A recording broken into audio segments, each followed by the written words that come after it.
Normally, I say, well, if it's Monday, it's Paul Smart, and if it's Tuesday, it's Lynn Sloneker. So I'm really confuse you today because it's Thursday, and oh, wait a minute, let's see, what was this? Oh, your intro song was "Bat Out of Hell." See, you know how to pick them. Lynn Sloneker is in the house. Good morning. I just thought about that. All right. Well, what the heck? So there's some action on the education front. Talk to us. Yeah, things are getting exciting over there in Caro Durham. Mm-hmm. For people who might not have heard the headlines this morning or seen the paper, there is a story in the Daily Mail reporting that a resident of Caro has filed a petition with the State Education Department challenging the grade level realignment plan. They are currently in the process of implementing or preparing to implement effective September. Douglas Ostrander, who is, he's identified in the paper as first a taxpayer in the school district, yes, second a grandfather of current students, and third, he is the deputy supervisor of the town of Caro. Well, naturally, I fell in love with the grandfather part of it. Yeah, of course. Hip, hip, course. hooray. Is that the same person who was doing the petition? Do you know? Well, you're referring to the pledge? Yeah, the pledge. That's correct. Yes, Okay. That actually was mentioned in the story. Far down in the story, he filed this action with State Ed and said that he was representing a group of people, around 325 people, and according to the account in the paper, that number is based on the number of people they had signed this pledge, which, to remind listeners, is they connected the realignment plan with a budget vote. Mm-hmm. They asked people to sign a pledge to vote against the budget if the realignment plan was not amended in some way, if they didn't reconsider their decision. That is the Board of Education's decision. So that didn't happen, and I'm sure that's active. There's also mention of an online petition, that a similar kind of thing that has 120 signatures right now. And just in the way of a quick catch up, remind the listeners of what this whole hullabaloo is about, the realignment. Well, what happened was, what started it all was that Caro Durham, like many other districts, was facing a huge budget gap for the 2013-14 school year, and so they were looking at ways to economize, and the subject of school closure came up. They went through this process, an evaluation process. And this is part of the criticism that's coming through also in this petition. It's mentioned specifically that there was a lack of transparency on the board's part and on the administration's part about making this decision. Long story short, what they have decided to do is to keep both Caro and Durham elementary schools active, but they are splitting the K-6 program so that K2 goes to, that is kindergarten through second grade, will go to Durham Elementary, and 3 through 6 will go to Caro. Or 3 through 5. 3 through 5. Yeah, and so the disadvantage then is if my child was going to Durham Elementary, which was down the block, and is now in third grade, my child is going to have to hop on a bus and go over to Caro. Yeah, you have to schlep down to Caro and vice versa. Okay. And what adds to this is that there were fewer number of families that would have been affected with moving everyone to Caro than than splitting people up and having people from Caro go to Durham. So that's a part of it. And one of the things that comes through in this story by Kyle Adams today is that Mr. Ostrander probably he's sensitive to the question because he is on the town board, made the observation that this was not a Durham versus Cairo argument. This was more about economics. This was about transportation. There's a lot of question around what kind of educational benefit will be derived from this. This is the kind of split that is in effect and has been in effect in Hudson for a number of years, where you take what used to be 2 neighborhood schools and then you spread your elementary program across both schools. So you bring it's sort of a forced integration program. All right. And but we'll see what happens. There are I think this school board race out in Cairo Durham is going to be pretty interesting. Yeah. I think it splits down the middle between those candidates. I think there's 6 of them that between pro realignment, anti-realignment. And just a little program note there, we are going to broadcast the candidate forum. All right. On May 15th, 6:30 in the evening, so everybody can hear it live on WGXC. And as we continue along the road that we have been going on with these budget cuts, what's important about the Cairo-Durham dilemma is that most of our listening audience, as at some time or another, is going to have to face some choices like these are going to be coming up. Because there's as money runs out, the board has to make the decisions. And something as sensitive as transporting one's child can become very, very sticky. Well, and it's also about community identity. So much of an identity of any given town or neighborhood does relate to schools. Even coming from a place like New York City, where huge place, but it's really about neighborhood. Yes, that's true. And it's all about the neighborhood school. And but the dynamic goes on to another level here, because you have these small rural school districts that are shrinking, and they can't afford to maintain these pre-war buildings that were built like temples, right, which is a wonderful thing that our great grandparents and great grandparents valued education to that level, that they would build these beautiful structures. But in the world we live in, you just can't support them. Well, they built it during the time that the average family had 5 children, right? So that's the reality of it. Right, and a teacher was paid $1.280. Yeah, that's right. And a bushel of corn. Yeah, no, there are a lot of we're living in a very different world, and the transportation issue is huge in places like Cairo Durham, Coxsackie, Athens, even here in Hudson, which I think most people think of as being a city school district, which it is, a small city school district, but they're busing kids in from Livingston and from Stockport.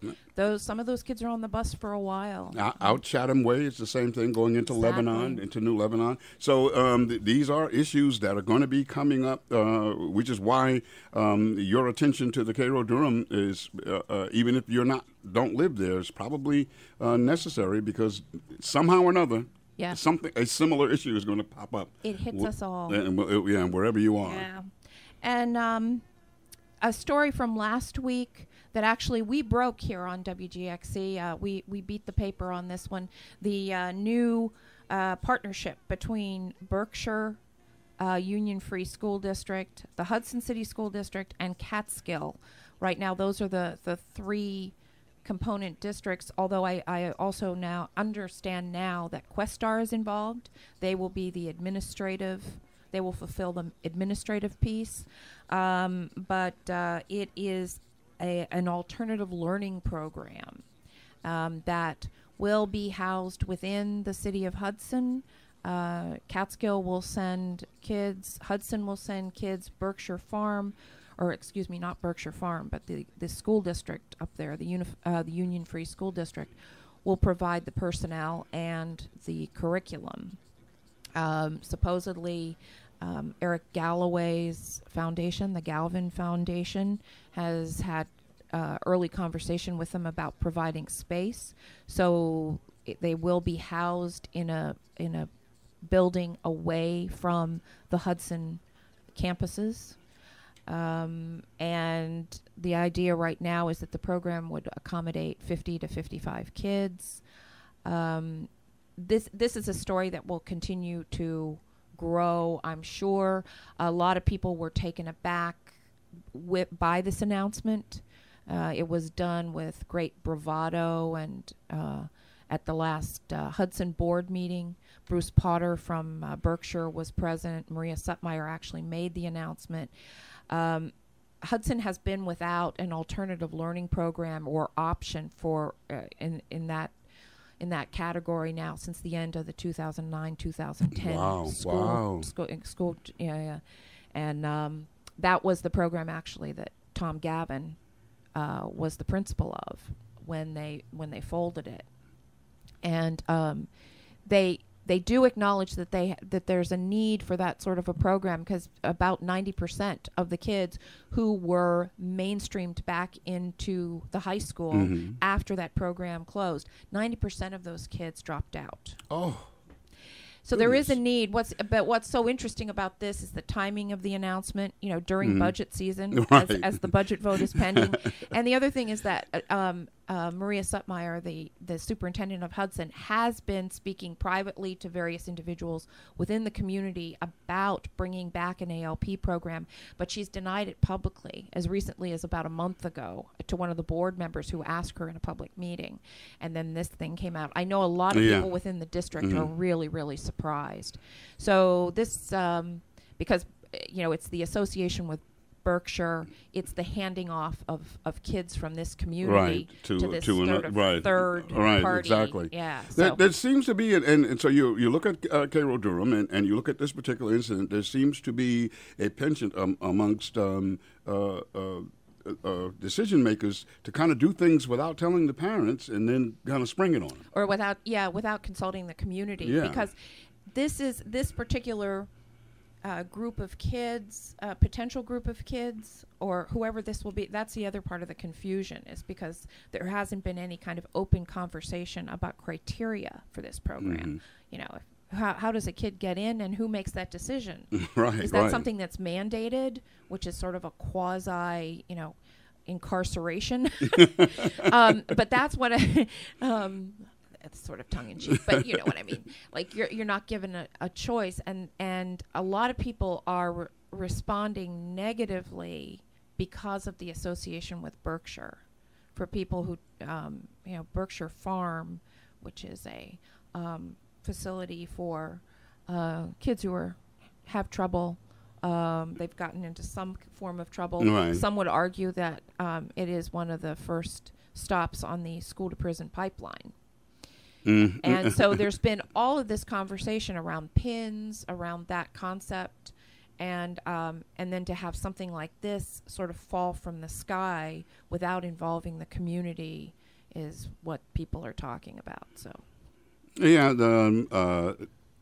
there is. We've been talking about this off and on, and so has the Prison Project show about this stigmatizing children. And the next thing you know, you're practically telling them, you're bad. Even beyond that, you're doomed to failure. Yeah, exactly. So we'll see. I'll keep everybody up to date on that one. Okay. And speaking of Tom Gavin, who we were speaking of in relation to the ALP, our exiled high school principal in Hudson, today is 7 months at home. Oi! 212 days. Turn on the oi machine. Oi! Yeah, which 30 weeks plus 2 days. 30 weeks plus 2 days, paid in full. Yeah, Sit at home. Exactly. And there's a deafening silence about the status of that whole mess. This has got to blow up at some point. Somebody's going to say, hold on for a minute. Well, here again, you talk about there's always the official news, and then there's the news that you get when you walk down to the corner and your neighbor pulls you over and says, so what's going on? There's a lot of talk within the community. not even getting into the merits of what was behind all of this, but just the board's failure to even discuss it, or let's put it this way, acknowledge it. Right. Well, it's one of those things your parents teach you as a child. The longer you let a problem sit, the worse it gets. That's it's right. not going to get any better. That's right. Or as Richard Nixon learned, it's sometimes you just have to come clean. Yeah, it's the cover-up that'll kill you. Right. It's this continuation. It's 7 months down the line, and that pay is adding up. And exactly. That goes under oi. And it's kind of hard to argue that you don't want to lose bodies when you're advocating for your budget. You can't afford to lose anybody. At the same time, you're keeping someone home. So it is kind of it's surreal. And just two final things. Book festival this weekend. The Hudson Children's Book Festival is this weekend, Saturday. But I would encourage everyone to tune in here tomorrow afternoon, 4 o'clock. Jim Shields is handing over his entire afternoon show to some authors who will be in town for the event. All right. So it should be a lot of fun, and it's a great event. Everybody can head out, and it's up at the middle school. I should have checked this before I came in here, but they do have an event, I think, the evening before with a keynote speaker. But we can get more information on that. We'll look it up in the weekend's events. But yeah, definitely, people, if you're looking for something, this is a big weekend. The Ramp Fest is also Saturday, and the Farmers Market opens Saturday. Yes, the Farmers Market opens. That's good. So Saturday's a big day. Yeah, Saturday should be a very big day. So you can go read some books, stop at the Farmers Market, buy some vegetables, and read some books. That's right. That doesn't get any better than that. Make your mother happy. All you need is chicken soup. That's right. And the final thing, this morning at 10 o'clock, right after you, Phil, we're playing a lecture by Bill Bennett, the former Secretary of Education, reflecting on the 30-year anniversary of Nation at Risk. I don't know if many people are familiar with it, but it's sort of seen as a landmark event in the history of education. It was a national report prepared by then President Reagan's National Common Education Commission. And it was this moment when, it was very critical of American education, spoke about how it was being bogged down in mediocrity. And it's sort of the birth of what we now think of as the reform movement. Yes. In one way or another. And it is relevant on a local level because this is what, when people, just last week, we had more parents and students opting out of standardized tests in the Kinderhook district in Ichabod Crane.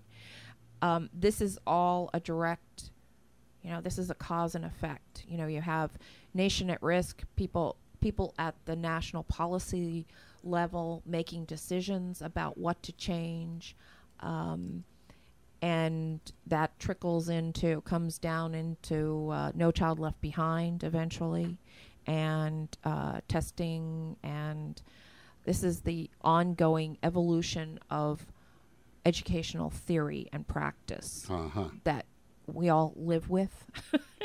So it's kind of interesting. I won't offer my opinion about but I would recommend that people listen, because we've rarely, especially here on WGXC, we don't really hear directly from this particular group of people, the Fordham Institute and Checker Finn, who is going to introduce Mr. Bennett, and Mr. Bennett, who is really, despite how you might feel about his politics, is a very influential man. Very influential. Very influential and a very intelligent man. Some of the points he makes about content, which is really what kind of drives this whole concept, should be heard, in my opinion. Absolutely. And I'm glad you said that, because it is really important that we separate a person's politics from how much knowledge that person has. I have listened to his lectures, and I wouldn't vote for him, but the man knows what he's talking about. Yeah, well, he's on the radio now. Oh, yeah. So, sometimes you got to set the politics aside and just listen to what the person is saying. Yeah, that's because they do have a lot of experience and a lot of knowledge. I mean, if there was a way that we could sort of, meet in the middle, right? But the content piece is huge, because, if you have children in school now. You see the difference between what was taught even 10, 15 years ago. Right, exactly. Compared to now. It's all skills-based. Mm-hmm. And it's not about content, and that's what this whole... this is when the conversation started, was with A Nation at Risk. So I hope people will stay tuned and give it a listen. I will order them to. Okay. At 10 o'clock. Thank you, Lynn Sloneker. Sure, I guess we'll be talking elections next week, right? Yes. And I'll be on Tuesday. On Tuesday. Right? That's correct. Okay, got so it. We'll be talking elections next week with Lynn Sloneker. I'll get it out. Lynn Sloneker, our education blogger and chief cook and bottle washer. Anything that goes wrong at WGXC is her fault.